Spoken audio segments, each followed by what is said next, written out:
প্রত্যেকটা সারি সারি গাছ দেখছেন, এক একটা গাছের বয়স হচ্ছে 250 থেকে 300 বছর বয়স।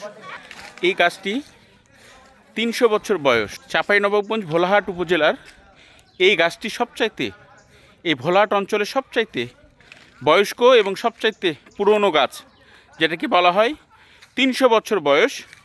আনুমানিক 300 বছর থেকে 280 বছর বয়স এই গাছটির। প্রায় এই গাছটি জুড়ে আছে কয় বিঘা, কয় কাঠা, 10 থেকে 15 কাঠা জায়গার উপরে এই পুরো গাছটা ডালপালা ছেয়ে আছে। আমরা দেখতে পাচ্ছি এই গাছটি অতি পুরনো গাছ।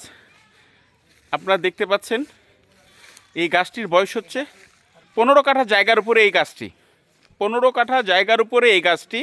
এই গাছের বয়স হচ্ছে 300 বছর। আনুমানিক 15 কাঠা জায়গা নিয়ে এই গাছটি পুরোটাই আছে। এই গাছের আম খেতে খুব সুস্বাদু, খেতে খুব দারুণ। আমরা যতই দেখছি এই গাছকে দূর থেকে দেখা যাচ্ছে 15 কাঠার উপরে পুরো গাছটা। এই একটি গাছ